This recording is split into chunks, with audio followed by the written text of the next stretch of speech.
Business items number 4, Greater Sacramento Economic Council presentation presented by Diana Langley, and then I believe Barry is going to be on the phone.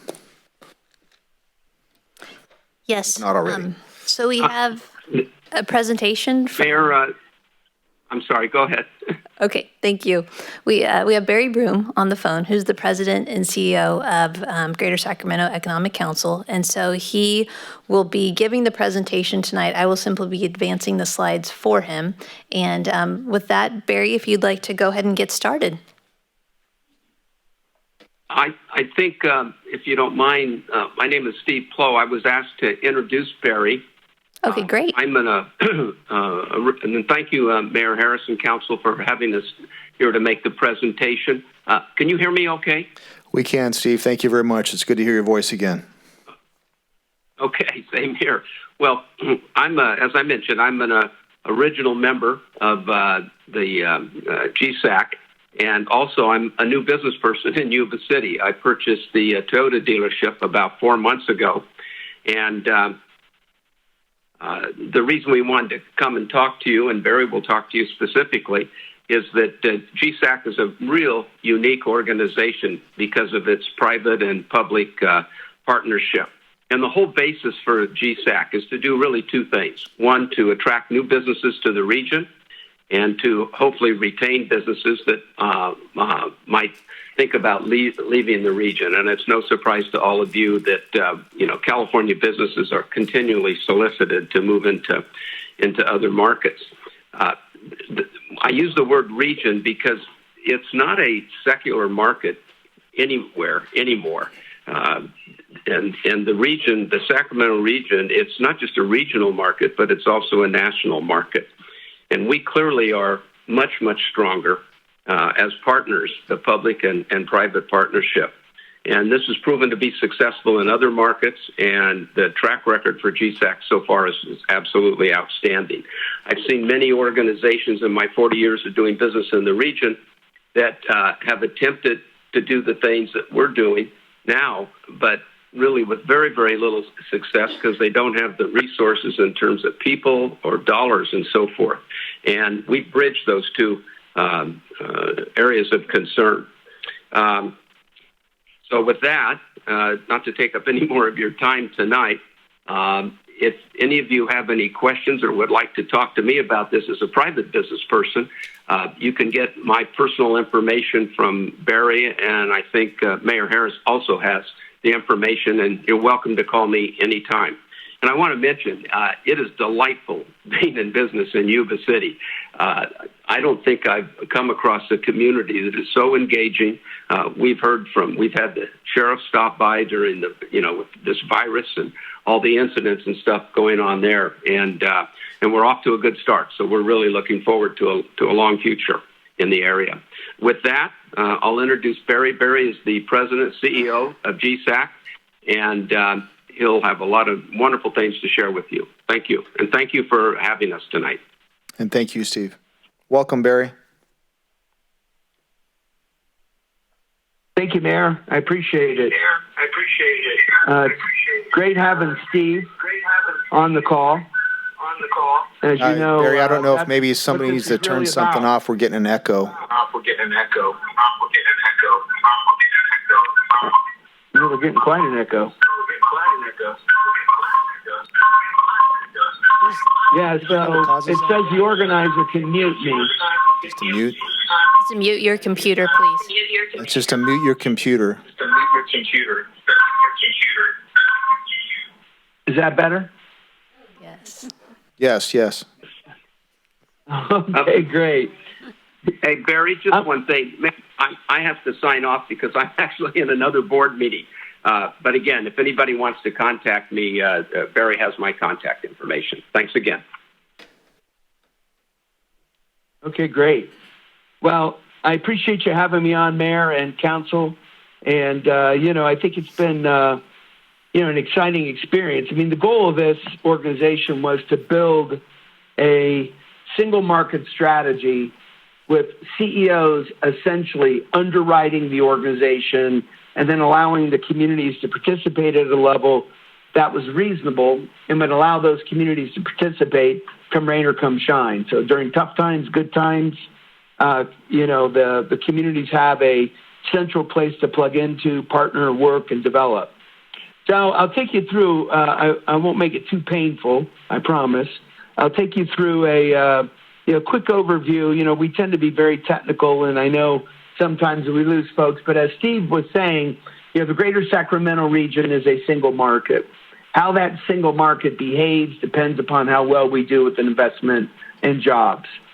So everything from how the airport operates to the connection between Yuba College and Sacramento State and UC Davis, how intertwined agricultural science expertise is with the ag community in Yuba City and Yolo and Woodland. All of the value propositions here are a single seamless experience for companies.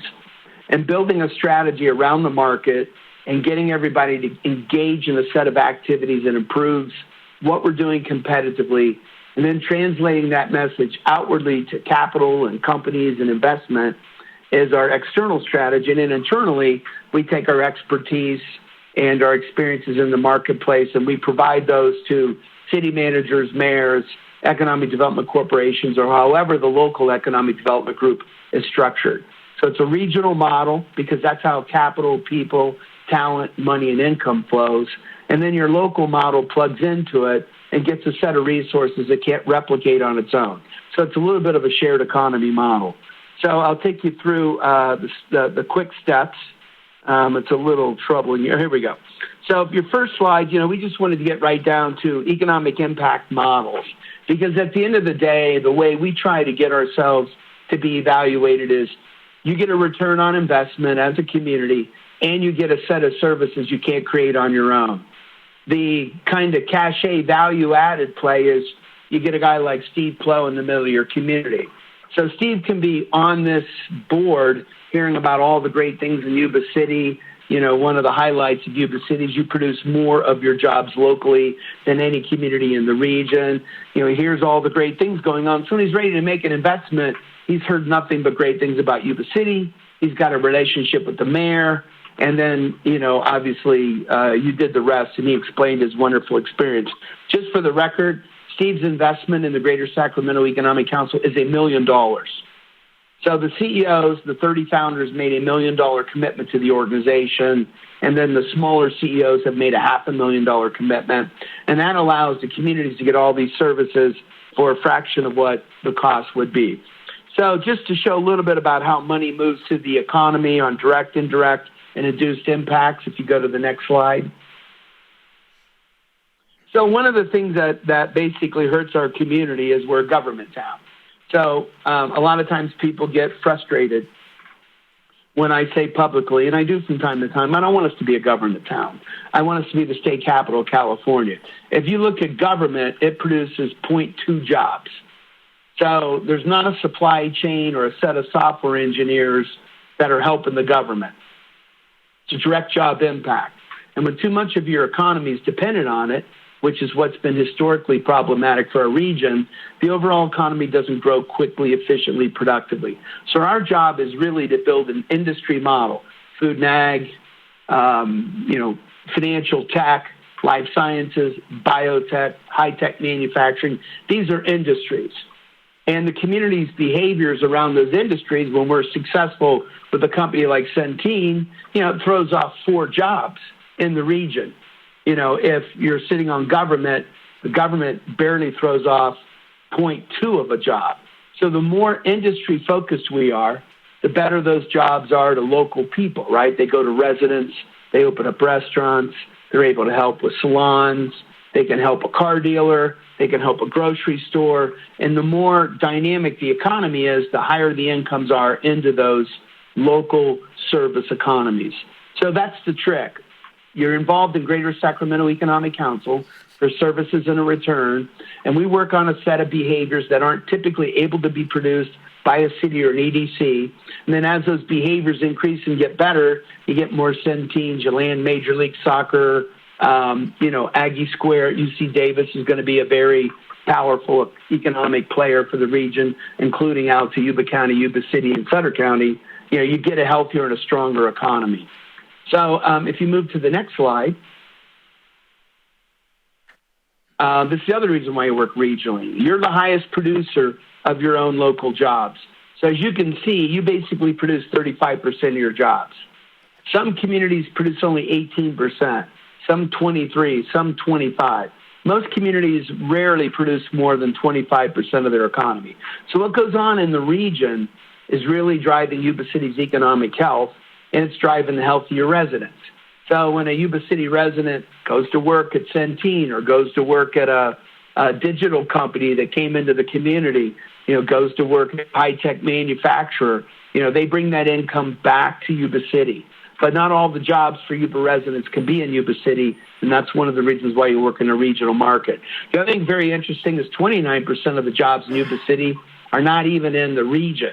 So it's amazing, but you do have more residents than I thought that actually get their paycheck out of Menlo Park, Palo Alto, San Jose, San Francisco, and, maybe they own a farm in Yuba City. Maybe that's the family dream. We're going to get lots of land and a beautiful agricultural experience and a small town experience in Yuba City. And, I can telecommute and show up on Mondays and Fridays in Palo Alto. So that 29% is all other parts of California that produces your jobs.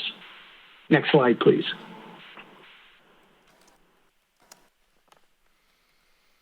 All right, one more, I think. Here we go. I'm getting a little bit of a delayed reaction on the screen there. There we go. Yeah, so this is essentially our overall market performance. So we count about 40% of our direct performance. The reason we do that is the returns are incredibly high. Whenever you look at your financial returns on economic development, you got to be like, how the heck did I get, millions of incomes off of this economic development work? But it's the reason why you see Texas and Washington, states with zero income tax, zero corporate tax, zero capital gains tax. They got plenty of money to run their states because their state governments are lean and their economies are really strong. A dream for us one day in California, at least I'll speak for myself.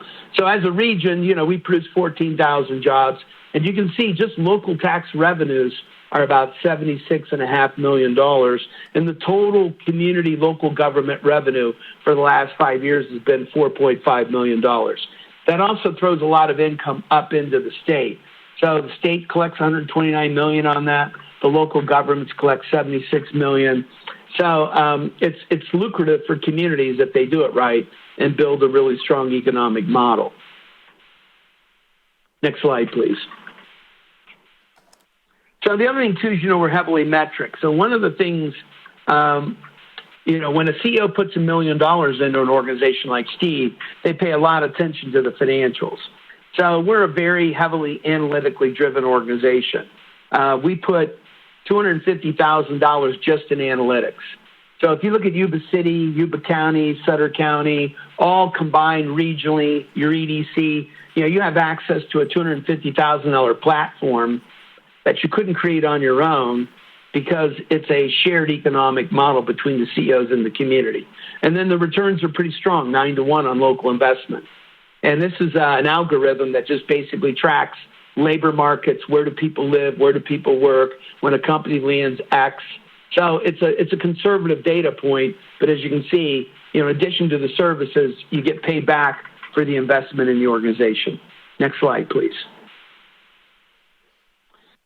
So without getting too geeky, Danielle, my executive vice president, has like a graduate degree in data science. But, everything from, how we promote the community, like we just did a recent promotion of the mayor. That's a $15,000, product just to produce the hardware on it. We delivered champions programs in Yuba County. Obviously, we did quite a bit of work on the PPP side. I think we put about 517 companies through the PPP process, through webinars. We did one in Yuba City. I don't have the numbers off the top of my head, probably more like 45, but an important point of helping communities during a difficult time. We can manage custom data requests for your local community. And then, the secret weapon that you really have and that I want to really sit down and work hard on in the next 2, 3, 4 years is the Yuba Water Agency. Because if we can figure out how to deliver 100% clean power through a water source, that is going to be a requirement that a lot of companies are going to be very interested in as they get put under tremendous pressure to continue to lower their carbon footprint. So as you know, the state regulates us beyond any imagine on carbon footprints.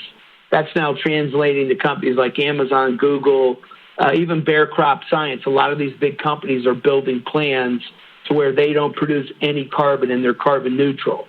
So this water agency, which I know you're very proud of, is, one of the 5 or 6 most important regional economic assets.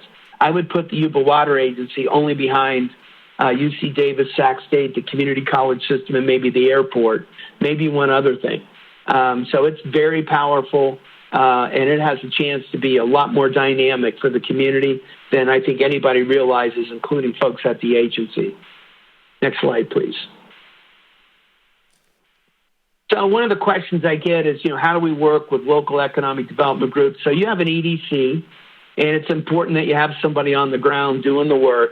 So we just did kind of a side-by-side comparison. I read the Yuba City EDC strategic plan, which is coming before you. I thought it was very positive. What would typically happen on something like that is we would develop like the industry and target objectives with the EDC. And a lot, we're still new. We're only 5 years old. So a lot of local communities are still at varied levels of comfort in working with us. There's a lot of pride, obviously, in local economic development leadership. But we can do a lot to elevate, the technical expertise of your on-the-ground experience. So we generate leads, but we don't bring the company to Yuba City or Sutter. That's Sutter and Yuba's job to build the premise for why the company should be there. So we generate market interest, which we're generating right now about 15 companies every 2 weeks, right? We build and develop an innovation system like Aggie Square, which is going to be, a $1 billion project. Well, local entrepreneurs, there's a lot of cool entrepreneurs in Yuba City. How many science enterprises are there in Yuba City that might want, Yuba City that might want a partnership with the Innovation Center? We build tradable industry consortiums. So we work on things like biotech, fintech. Typically, local economic development people work on business networks. We design workforce strategies regionally, very hard to do at the local level. Local economic development people tend to build career pathways. And then obviously we focus on broader issues like the 80, the transit system, the airport. A lot of times you need a local person on the ground talking about things like 5G is a great example. That's something we've been working on for a while. We're in a partnership with some of the big telecom companies on it. Now that we're digitalizing aggressively, that was something that might have been a long-term rural plan that we need to be paying attention to maybe and moving up. And then obviously, we have all the data and research tools. So when major companies talk to our community, it's really a data interface. So we have 2 companies coming back next week in the region. One's a company out of the South, 700 jobs. The other is a publicly traded company in Silicon Valley, about 150 jobs. And really what we're doing is just exchanging data right now with them. How many engineers do you have? What do your registered nurses look like? What's your graduation rate? What's going on with your 18 to 34 populations? Do you capture your college students? So it's really spreadsheets. And after sometimes it's a year and a half of just exchanging the evidence with their analytic people, and then they come into the market and take a look at us. It's usually a day. One of the things that I've had to train my own team is when a company comes to town or gets on a call with us, it might be the only call we have, and we got to have our ducks in a row and go in and close. So that's a great example of, a couple of companies that are in here right now, and most of our conversation's been just analytics and evidence. So I think from a regional standpoint, our economy's getting more sophisticated. We moved from 40 to 33% dependent upon government. Our goal is to take ourselves from 33% dependent upon government to get to 24%. That's going to take about 24 to 32,000 jobs in the next 10 years. Those jobs will have to be tradable in that nature. If you remember that supply number I showed you, tradable job creates 4 more jobs in the community. So what I like to say to the folks that like being a government economy, it takes 5 government jobs to create 1 local job. 1 local industry job creates 5 local jobs. So our job is to move that needle further and further away from government more into industry. The incomes are higher. Your small businesses get contracts. They pay higher income for their services. All tides rise. And that's also going to be something that's going to help us on inclusion. So I think there's a lot of deeper strategies we can go into now that we're more digitalized. I think we'll do more work on retention expansion. We talked about major projects with your power facility, which I think is an untapped gem. The possible of pursuing a BYU location, which I think you have, might take a few years, but that's something we ought to be working on. How do you connect Yuba College and Sac State and UC Davis? And then obviously you get all the services and branding experiences. Plus, the mayor sits on the board with Steve Plow, who's now a huge fan of Yuba City. And he sits on there with Kevin Nagel and Gary May from UC Davis and Robert Nelson from Sac State. So your ability to have an audience with the top decision makers are there too. So the returns are there, the work's there. We're very proud of you and all the great things you're doing. It makes me feel fantastic to hear Steve Plow talk about your community that way. We'll make sure he does that on a social media platform going forward. And, I want to thank all of you for your time and energy. We're excited about the future. Our numbers are pretty good right now. We think we're going to surprise people how well we're going to do in the future. And I wanted to make myself available for any questions. So, Mayor, thank you for having me tonight. Council, if there's any questions, I'd be happy to answer them. Thank you very much, Barry. Do we have any questions, Council? Any public comment by chance? Did Tom get a chance to resubmit? He did. Okay, is it related to this item or? Not really. All right. We'll hold that. We'll give him the courtesy of answering his question, though. Barry, it doesn't look like we have any further questions. I want to thank you for your time, though. Thank you very much. Thank you, Mayor. I appreciate your time. All right, I'll talk to you soon. And thank you so much. All right, bye-bye. All right, let's go ahead with Tom's question. I want to get that for him. It's more of a statement. Okay. Okay. First of all, there are a lot of us who believe in the Bible and believe we're a Christian nation, regardless of what Barack Obama has to say about it. Everything that is taking place with this COVID pandemic seems to be lining up with what the Bible says about end times prophecies. The war on cash that is taking place, the so-called coin shortage, that is truly a lie. We are not that stupid. The move to have your neighbors and businesses to be snitches for the government, outrageous. The absolute stupidity that is taking place, for instance, destroying the livelihoods of individuals and business. Being forced to move your business activity outdoors. I could go on. Bowing to the governor who has extremely overstepped the constitutional authority. Churches closing their doors. Sad to say, most Americans are now unable of critical thinking. They have been brainwashed that government is to be their protector. On the other hand, I have found quite a few free thinkers as myself, both Republicans and Democrats. They seem to have a common theme. They value personal liberty. I believe the council should open up the chambers back to the public to attend meetings. The people need to be there to interact in person. I was planning to send in a cleaner draft of my thoughts, but ran out of time. Commenting on this last presentation, I did bring that in, the form of government that is outlined in the U.S. Constitution and the state constitution is a Republican form of government, not what this guy is describing, not regionalism.